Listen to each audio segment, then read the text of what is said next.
feel kinda silly writing this, since I haven't talked much about it since it happened. I'm 17 now, and still can't come up with any explanation other than spirits. I've always been a believer, and hoped to one day have my own encounter with ghosts. I never thought it would be as terrifying as it was. 8 years ago, summer of 2000, my dad's family was having a reunion, and we all decided we would stay at Oak Island Beach in North Carolina. I'm not sure if that is the exact name. I know it was something to do with oak in it. The week we were there, the weather was very fickle. It rained most days, and the sun was only out 3 or 4 times. Most of our time was spent indoors. My parents, sister, and grandparents shared one condo. My dad's brother and sister and her family shared another, and his step-siblings were in the third with their children. One night, while it was storming, my cousin Josh and I went to the condo to play video games and watch TV. Everyone else was in our condo, playing cards and drinking. We played Dino Crisis and an X-Men game, and decided to watch cartoons after about an hour. We spent another couple of hours just goofing off, when the storm really started picking up. We were sitting on the couch, talking and laughing, when we heard a creak on the balcony outside. Neither of us is scared easily now, and we weren't then either. I looked out of the sliding doors, but everything was pitch black. We went back to our conversation and had no interruptions for a couple of minutes. When a bolt of lighting lit up the beach, we saw a man standing on the balcony, dressed in a trench coat. He seemed to be looking out at the sea. It all happened so suddenly, we didn't believe what we saw, no matter how skeptical we were. We weren't about to go and check like I had with the noise. After a couple of minutes, we noticed the door was fogging up. Not the entire thing, just a little patch about 6 feet off of the floor. We were very spooked now. During the next bolt of lightning, we both saw the man standing against the door, looking in on us. He screamed, and I screamed, and we jumped over the couch, headed for the door. We yanked it open, and as we did, we heard the sound of glass breaking. We didn't look back, just ran across the parking lot to the other condo. When we came in, we were soaked and out of breath. Our parents started to freak, asking us what was wrong. When I told them, they just laughed and brushed it off. We kept begging them to call someone, but they refused. After about a minute, they got fed up with it. They grabbed us and their umbrellas and dragged us over there.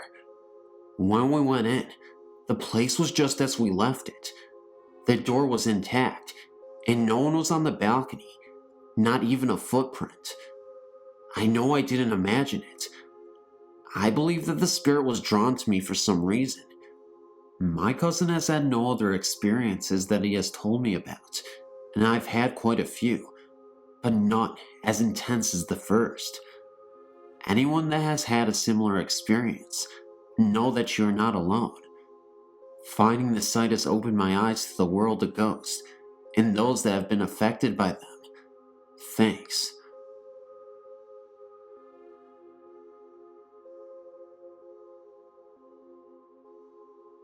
My Aunt Terry, from my father's side, lived in Oklahoma.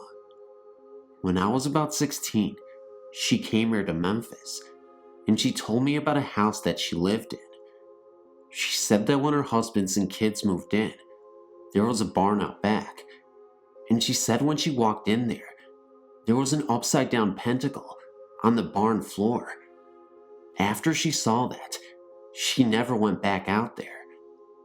One night, when everyone went to bed, my Aunt Terry heard the dogs barking in the kitchen. She went into the kitchen and watched her dog bark at a corner in the room. The next night she went to bed and the TV in the living room came on by itself, and she said it did it every night. So one night, she decided to unplug the TV, and she went to bed as normal, and the TV still came on. Then another day, after everyone ate dinner, they were all sitting in the living room. My aunt looked out the window and saw a pair of red eyes. Her husband saw them too, and it really freaked them out. On yet another night, my aunt and uncle and the kids were leaving to go see a movie, and on the porch stood a beast with red eyes, and half his body was human, but the rest of him was like an animal. She described his hands and feet as hoofs. Well, after they got home that night, my aunt and uncle made the kids sleep with them, and Catherine started to get really sick. When my aunt and uncle tried to take her to the hospital, the car wouldn't start, so they had to push the car all the way down the street, and it started right up. The doctors couldn't find out what was wrong with Catherine. My aunt and uncle decided to move, and every morning the car wouldn't start when my aunt had to go to work, until my uncle pushed it down the street. After my aunt and uncle found a new place to live, when they got everything they owned out of the house, Catherine got better immediately, and the car never gave them a problem, and the TV never came on by itself again. Some strange occurrences, but I swear they're true. Thanks for reading.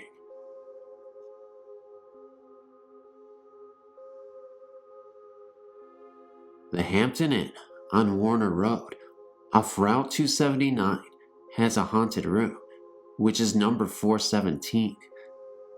My husband stayed in this room while on a business trip in March 2008. He frequently stays at this hotel while in Maryland, but never had an experience like this until he stayed in room 417. This was his room for 3 nights, and for the first 2 nights, he was very restless and didn't sleep well, which was not a normal occurrence for him. On the 3rd restless night, he realized that he was hearing noises inside the room, not from adjoining rooms. These noises were hangers moving around in the closet, the refrigerator door opening, noises from the bathroom, and the sound of glass being set on the nightstand next to the bed. Final thing that really spooked him was that something grabbed his side as he laid on the bed, trying to ignore the sounds and fall asleep. He was not imagining any of this. He could still feel the sensation of his side after jumping out of bed. He looked around the room and checked the deadbolt lock on the door, and all was secure. He considered packing and checking out, but it was 3 a.m. He finally fell asleep and checked out the next morning. He has since stayed at the hotel and was offered the same room upon check-in, but he refused it. The hotel clerk wanted to know why, but he didn't want to sound foolish and wouldn't elaborate on his experience. For the record, he didn't believe in ghosts or spirits until this happened. We believe that someone must have died in this room, heart attack or something, and their spirit is trapped there. We dare anyone to stay in this room. It is creepy.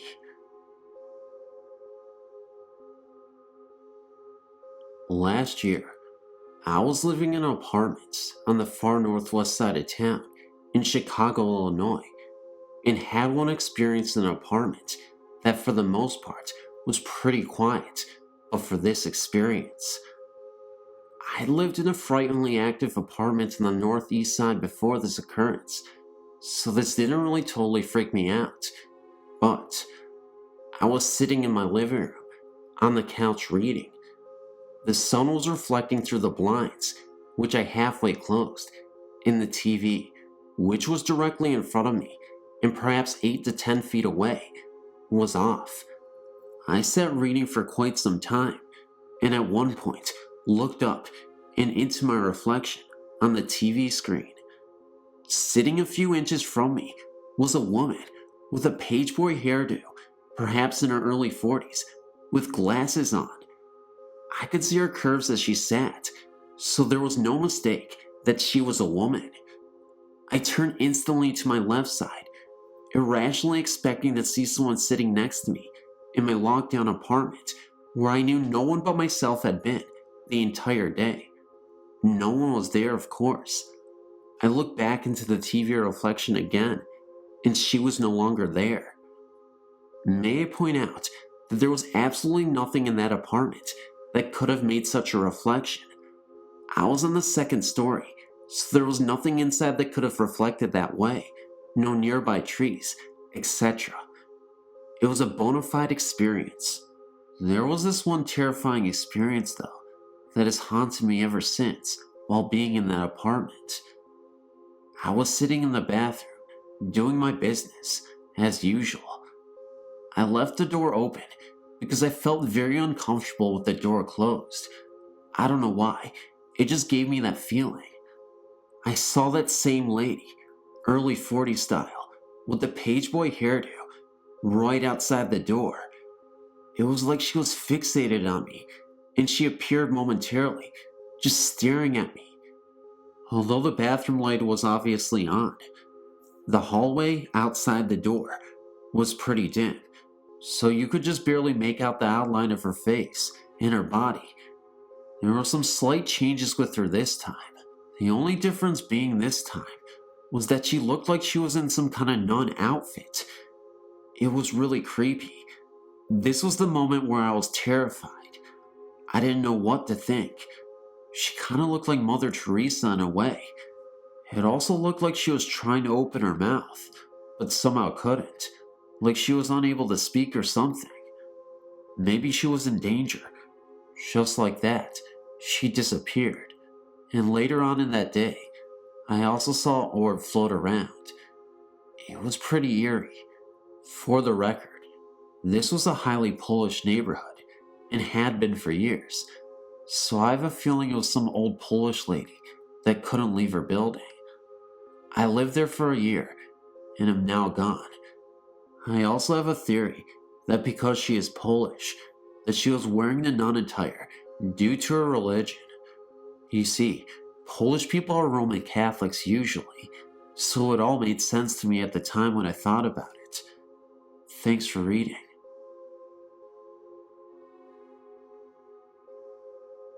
I had a personal experience at this bed and breakfast, and it was so exciting. A friend of mine and I were staying in this B&B, the Henderson House, while we visited her daughter at a nearby Baptist university where she is a cheerleader.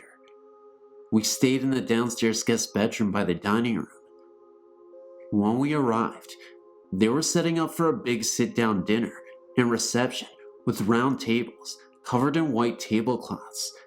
It was a big affair that went on for a while we were at a football game. When we arrived back at the B&B later that night, it was late, and the staff was cleaning up and putting up the tables. They apologized for making so much noise, and said that they'd be finishing up for the next hour or so, washing the tablecloths and putting them away. We were exhausted, so we each took a shower, and my friend crawled into this beautiful mahogany bed, and I pulled out the sleeper sofa and settled in and watched TV for a little while. Finally, it quieted down somewhat out in the parlor, so we turned off the lights and immediately fell asleep. I woke up some time earlier as 3 women in gowns brushed by my bed, carrying things.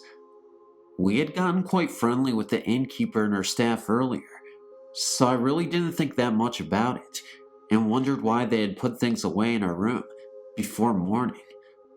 The next morning, I asked my friend what the women were doing in our room the night before.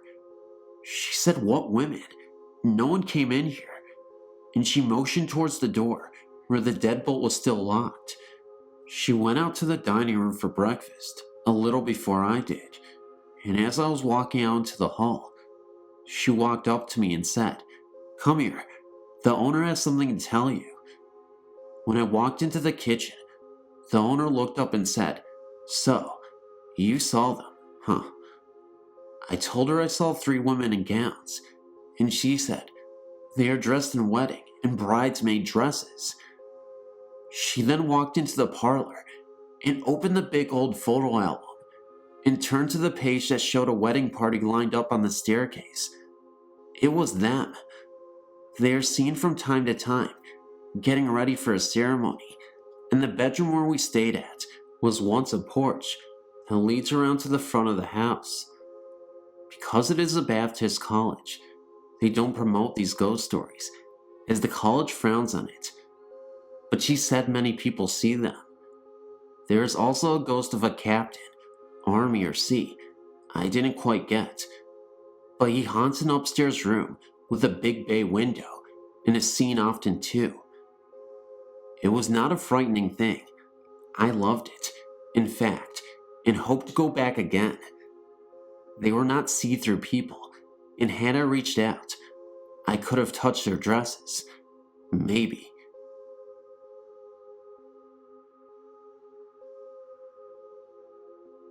In the year 2000, my husband and I moved to LaGrange, Georgia, to a fairly new apartment on Old Airport Road. His job had transferred him from New Hampshire, and he was able to be on a 5-day shift, 5 on and 5 off. That meant he would not be home every other week, as he was a truck driver for a major store chain. Anyway, after being there a month or so, we decided that it was a great little town to settle down in, and began looking for a house. During this time, we had no incidents at the apartment. After another 2 months of searching, we finally found the house we wanted. It was a 3-bedroom ranch with a small in-ground pool located in a rural part of LaGrange. When our offer was accepted, we were ecstatic. This is when my 4-year-old son began falling out of bed at night, something he had neither done before or after living at this apartment. Eventually, this led him to waking up in the middle of the night, and I would have to go in and confront him, which was usually fairly easy to do, and he'd go back to sleep, only to wake up later again in the night. When I put them to bed, I would sit in the hallway between both of their doors. Daughter's bedroom was at the end of the hall, which was about 10 feet long, but their doors were close together. I would have all the lights off, except the hallway, and once they were asleep, I'd go and get on the PC in the dining room, adjacent to their hallway. This hallway had a bathroom at the opposite end of the bedrooms, and a laundry closet, where my washing machine were.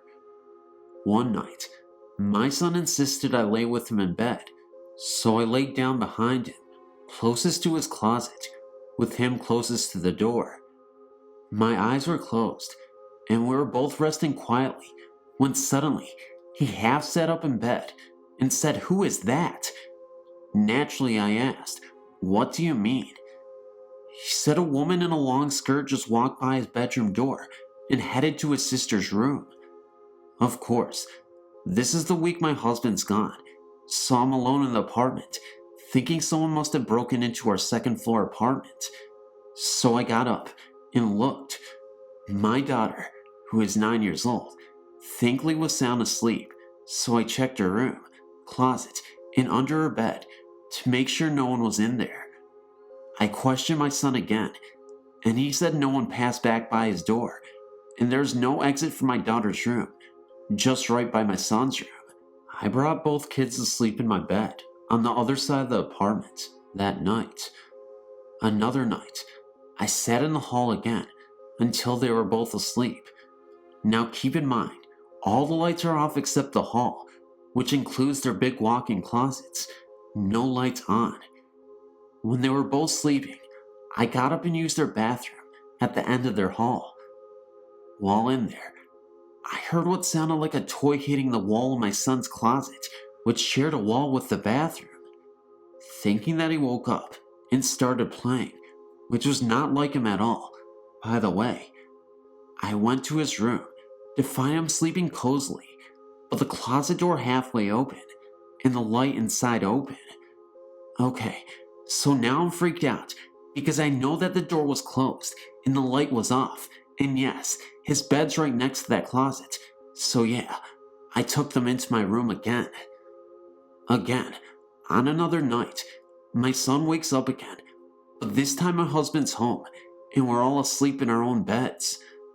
I can hear my son crying, so I go to comfort him, but he's not there. My husband and I can't find him, but he's still crying, sobbing, a terrified cry actually. In a minute or two, we find him hiding under the sink in the bathroom at the end of his hallway. He told us the mean lady won't let him pass. He had tried to come in her room, but she stood in front of him. Again, he described her exactly the same.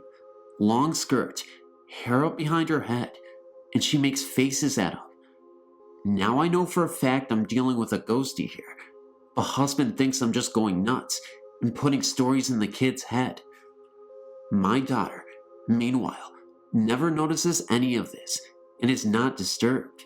While on the computer one night, late around 2 a.m., I hear 3 distinct loud knocks under my feet. One on the left in the small kitchen, one directly below my feet, and one to my right. Sounded like someone downstairs used a broom to knock on the ceiling in extremely rapid succession. I sincerely doubt that anyone can move as quickly in the downstairs apartment and get by the furniture they undoubtedly had there, just as I had mine arranged. I know for a fact the lady and her kids were in bed by 10 at night. So the bank has decided that they will give us a loan on any house in Lagrange, except that one, because it's rural, so we try another place and another. One night, I'm sleeping, and have a more vivid than any other dream I've ever had. Kind of like a dream nightmare. In it, we live in the house, and I'm looking for my son, only to find him floating face down in the pool. I woke up crying, and made up my mind that there's no way I'm ever moving into the house. So now I must convince hubby, who thinks I'm nuts anyway, and is determined to get to that house. Well, having bought a puppy when we started looking for a house, this collie is now almost fully grown size, but he still has accidents, so we keep him penned in the kitchen with a large baby gate. When we go out, this doggy somehow gets past the gate by pushing a corner or whatever, and is running around our apartment. So one night, we're going out to dinner, and hubby and I lock up Poochie and set 2 high back dining chairs against the gate. Keep in mind, our apartment is carpet, thick and plush everywhere, except the kitchen. When we return, Puppy is looking at me from my kid's hallway, and the gate is still exactly as we left it, and the chairs are too. Not one thing had moved, but somehow, according to Lovey Hubby, I'm supposed to believe the dog vaulted over the chair backs and somehow landed without killing himself or breaking my dining room table, which was a mere foot or two from the chairs. Yeah, okay. My downstairs neighbor's kids told me that their mom was upset because I let my kids run around my apartment, banging at all hours of the night, mostly after 10 p.m., and she can't believe I let my kids stay up so late. She has to get up early, yada yada yada. Except, my kids are in bed every night at 9 o'clock, and asleep no later than 9:30ish. I see a shape leaning out of the kitchen door, watching me as I watch TV and tell it, "Come sit by me," and leave my son alone. It didn't sit with me, but it didn't bother my son that night. I never noticed my dog noticing anything. The only cold spot in the house was the kids' hallway, and not always, just mostly. Hubby slept in son's room one day, in the afternoon, and, even though we had central air, complained that he sweat like a hog, and had the worst nightmares ever. But the place still isn't haunted, and yes, he steadfastly refused to ever sleep in there again. I saw blinds move on their own, doorknobs that rattled when I was alone in the place, and no, it wasn't a teeny shake caused by some truck rumbling by, which was there some 50 to 100 feet between the side of our apartment and the road. This was a defined and voracious shaking, a definitive hello, I'm trying to open the door, but no one in the apartment but me. Finally, my husband grew tired of trying to get a loan for that house, and mysteriously everything stopped. No more rattling of this or that, no shadows. But by now, it is also true that the four of us were sleeping in my waterbed, in the one room that never seemed affected by the haunting. But I noticed everything in the apartment changed and felt cozy again. But by then, I'd also decided that tornadoes, large cockroachy looking bugs, and the ghost belt were too much for me, and we packed up and came back north. Interestingly enough, when we returned home to my parents' house, which we later bought, we just never ever felt anything but perfect there. There were 3 knocks on the bottom half of my bedroom door one afternoon. I was alone in the house. Immediately, I felt that was the spirit or something, telling us we made the right choice by not getting the house. My father believed that it was his mother who had lived and died in North Carolina, who knew something bad would happen to my son if we bought that house, especially since it all seemed to stop when we stopped trying to get financing for it and gave up on the house. My son has never been affected by any other ghosty type stuff since then, and he's never fell out of bed again either. Feel free to email me if you choose. Yeehaw! That one was one hell of a story, and if you guys want to come along with me on the rodeo of life, listen to Phantom of Darkness horror narrations. Nah, kids, I'm just kidding. And sons and daughters and, fathers and parents, welcome to the end of the video. And if you reach the end, you know that you got to hear my crazy ramblings where I don't make sense most of the time, and probably 99.9% of the time actually. Anyway, guys, again, thank you so much. I really appreciate it. I really appreciate it from the bottom of my heart. Thank you. I really don't know what else to say besides, my rambly stuff. Be sure to comment, like, share, and subscribe. Tell me which story you love the most, as always. I'm gonna go save my grandpa from a burning fire really quick, because, he probably needs that right now. And I'll see you guys later. Love you, as always, and I'll see you in the next video, like I just literally said. I don't know why I did, blah. I'm done.